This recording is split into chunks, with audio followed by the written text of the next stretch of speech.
wala na akong trabaho bukas. Ate Ching, huwag kang mag-alala. Kakausapin namin si Miss Monica, okay? Pakiusapan namin siya. Talaga? No need. Mom and I just talked sa phone.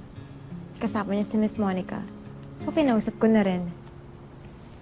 And I asked not to fire Ate Ching.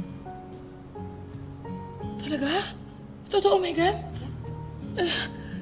Salamat, ha. Dati, ano papasalamat dyan? Eh, di ba siya nga yung dahilan kung bakit bunti ka na muna ng trabaho? Homesick. At ikaw, Megan, feeling savior? Yun na, Nancy, awat na. Hindi nang gawa ng issue to, oh. Megan, gusto ko lang linawin yung kanina, ha. Di ako nasa-celebrate dahil sa pagkawala mo. Nasaktuhan lang na nagpadala ng pagkain sina Nanay at Papsi. Okay. Okay? Hanip bago yun, ha?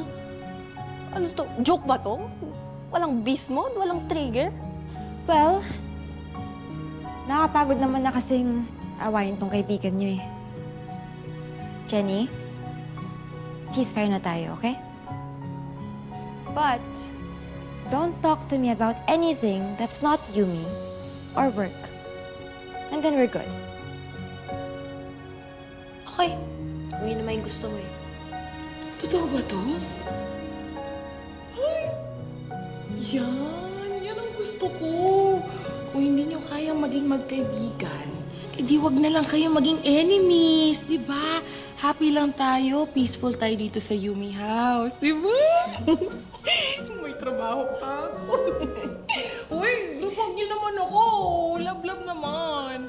Group hug naman tayo lahat. Kasi hindi ako matatanggal. Di ba? Mag-celebrate naman ang... Halika na dito. Kasama mo.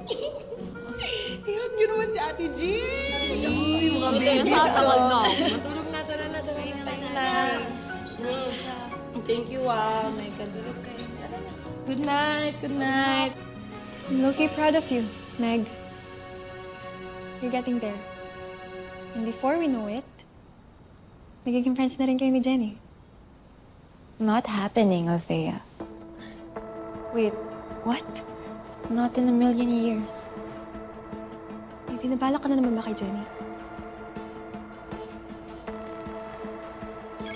Ma'am, hello? Ma'am Megan? Hello, Ate Twinkle. Do you need 10,000 pesos? Ay, oo naman, ma'am. Hindi ko hihindian yan. Good. Hulaan ko po. May iutos po kayo, ano po?